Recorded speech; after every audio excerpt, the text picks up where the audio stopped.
Hello, my name is Megan Kavanaugh.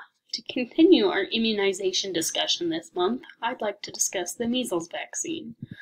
In about 2000, measles was considered eradicated from the United States, but with declining immunization rates, measles has resurfaced and has affected the entire nation. In 2019 alone, there have been 1,077 cases of measles, which is the largest spike in cases since 1992. To start, I'd like to share a story from Ronald Dahl, the author of the BFG, about his oldest daughter. It is entitled Measles, a Dangerous Illness.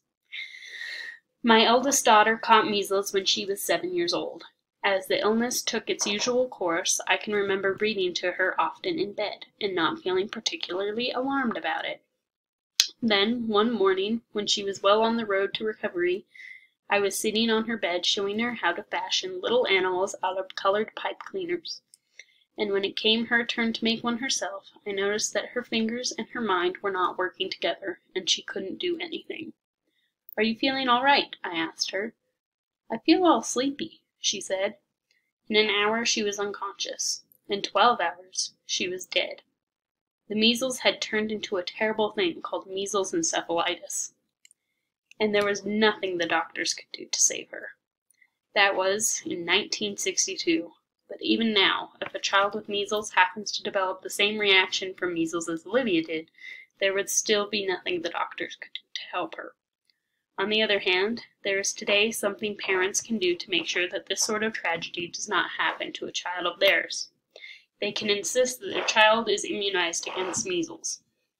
I was unable to do that for Olivia in 1962 because in those days a reliable measles vaccine had not been discovered. Today, a good and safe vaccine is available to every family, and all you have to do is ask your doctor to administer it. It is not generally accepted that measles can be a dangerous illness. Here in Britain, Dahl's home, because so many parents refuse, either out of obstinacy or ignorance or fear, to allow their children to be immunized, we still have 100,000 cases of measles every year. Out of those, more than 10,000 will suffer side effects of one kind or another. At least 10,000 will develop ear or chest infections. About 20 will die. Let that sink in. Every year, around 20 children will die in Britain from measles. So what about the risks that your children will run from being immunized? They are almost non-existent. In a district of around 300,000 people, there will be only one child every 250 years who will develop serious side effects from measles immunization. That is about 1,000,000 to 1 chance. I should think there would be more chance of your child choking to death on a chocolate bar than of becoming seriously ill from a measles immunization.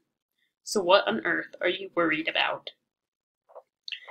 Now, Dahl's statistics apply to Britain in the 1980s, but his message cannot be stressed enough. The importance of the measles vaccine cannot be stressed enough.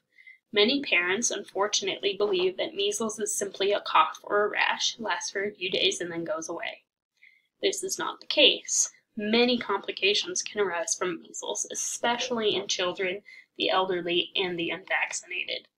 Measles can result in pneumonia, loss of hearing, death, brain damage, mental retardation, and various disabilities. Joshua was a healthy 30-year-old and living in Chicago when he contracted measles. Joshua lost 25 pounds. It took him months to recover. At times he could not even walk on his own. Joshua had not been vaccinated as a child, and he suffered for his mom's decision. If measles can cause that much pain and suffering to a healthy adult man, imagine what pain and suffering it can cause to unvaccinated children and unhealthy adults. Vaccination is key to protecting individuals and families from measles. Please get your children vaccinated. Most children can get their first dose at 12 months and then their second at 4 years. This has been another episode of Healthy Life, Healthy Living. Thank you for tuning in. Join us next week where we will be discussing the science behind vaccination with Dr. Ross Geller of NYU. For more information about vaccination, please ask your doctor, visit the CDC's website or vaccineinformation.org.